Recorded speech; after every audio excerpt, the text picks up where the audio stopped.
Great. So, hey there. I'm going to talk about keeping Pebble devices alive many years after the original company had died. So, first off, what was Pebble? Pebble made smartwatches similar to Apple's Apple Watch or Google's Wear OS, but a few years earlier. They were originally funded on Kickstarter, which led to them gaining a more hacker-focused community. It also happens that I once worked at this company, which is perhaps related to how I ended up here. So, what happened to Pebble? Well, it ran out of money and had to shut down. Fitbit bought the remnants of the company and promised to keep things going for a while, but it was pretty clear that everything would eventually fall apart. But because Pebble had gained something of a hacker focus, and because it had a different philosophy to most of its competition about what a smartwatch should be, it had amassed a somewhat impressive community of users and developers, and they weren't willing to just let it die. Developers began congregating in what had once been known as the Pebble developers Discord server, and schemed to keep it alive. There was reverse engineering for Pebble App Store, mirroring of all of Pebble's websites, and plots underway to re-implement the web services and even build custom firmware that could still be updated and to run on the watches. Some people went as far as working on new hardware. And some of them are here. So a year went by, the original shutdown date came and went, and Fitbit silently kept Pebble services running because it was more effort to not do that. As things kept running, people slowly lost interest in most parts of this rebirth project, and then Fitbit announced that Pebble was finally going to go down on July 1st of that year, and people should buy a Fitbit instead.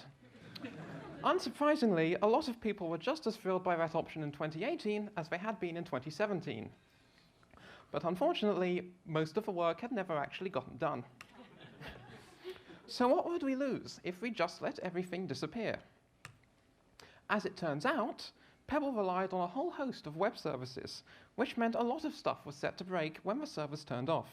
There was an app store, which you also needed if you wanted to keep having the apps you already had once your watch reset. There were language packs to switch languages, dictation to talk to your watch, a weather app, timeline pins, and so forth.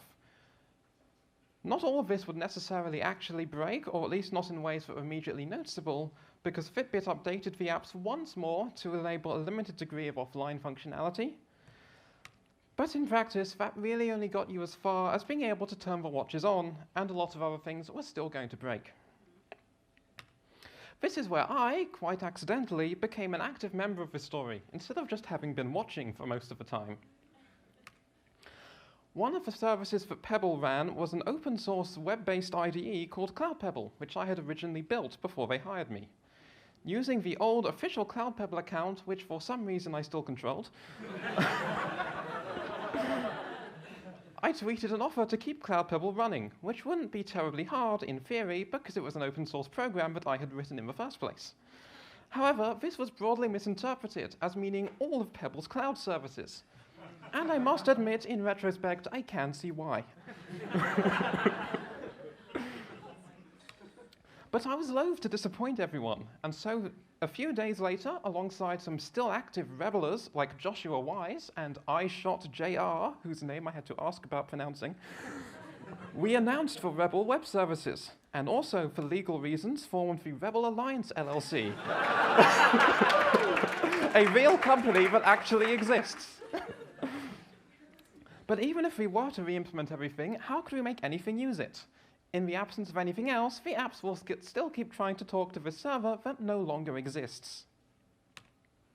Conveniently, as a debugging tool, the Pebble apps used what we called the boot server to look up the URL of every service they would ever hit.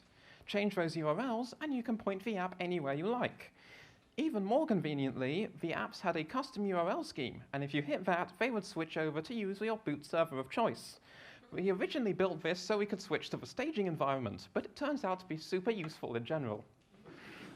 And also a critical security flaw.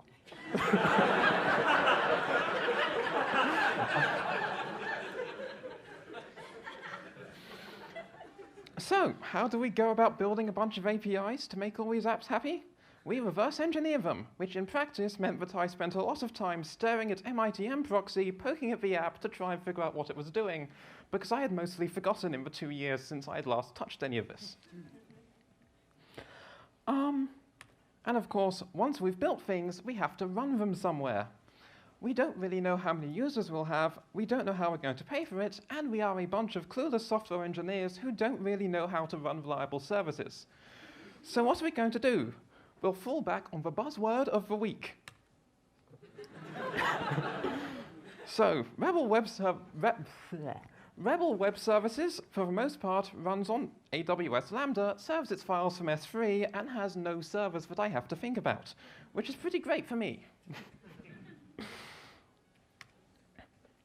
Another exciting question we had while trying to build these things is to figure out what our scale might be. I figure there probably aren't that many active Pebble users around, and they'll only use us if they happen to hear about us from Reddit or something, so maybe 1,000 tops seems easy enough. Well, then there were some news articles. And some more news articles. And even more, and this one isn't even a tech site. So, 100,000 users then. This is how many we actually have today.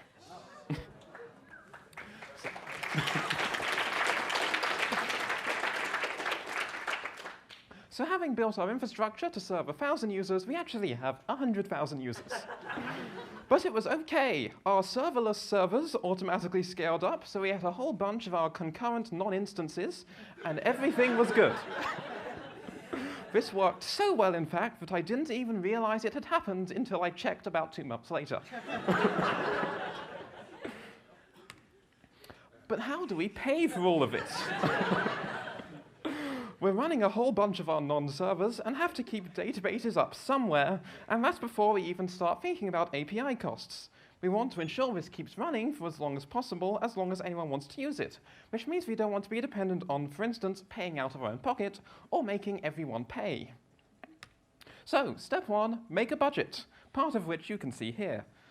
I figured roughly what we would cost per user across all our services with a whole bunch of variables for changing assumptions, most of which are numbers I plucked out of the air with no real justification. All of them, of course, assumed orders of magnitude fewer users than we actually had. But servers turn out not to matter. The real costs would be API access. Assuming 100,000 users, that would be $220,000 a year to Google for dictation, and $520,000 a year to IBM for weather. Paying $750,000 a year out of pocket is not sustainable, to say the least. I don't have that much money. But it does perhaps suggest a strategy for a sustainable solution.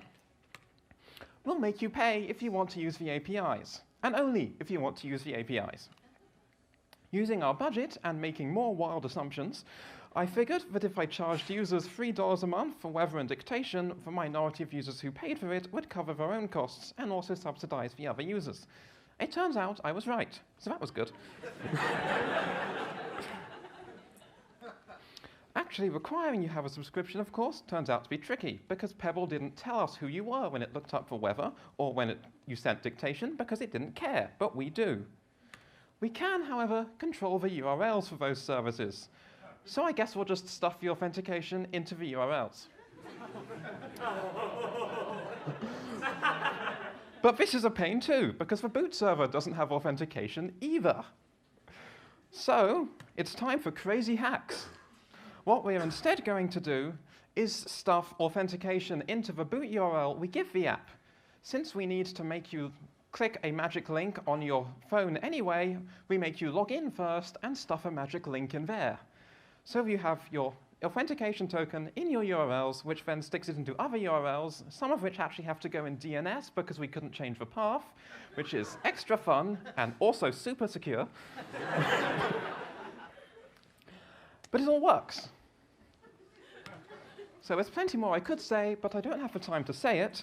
So find me later if you'd like to talk more about this, but I'd like to wrap up by mentioning just a few of the people who continue to make this work, whose names I will mostly not try pronouncing. Between them and many others, they are handling tasks like administration, firmware and even hardware development, interface design work, supporting the many users we unexpectedly had, and even implementing new services, like we got a PR 2 weeks ago for a new service I hadn't actually built yet. So that's all I have. Thanks.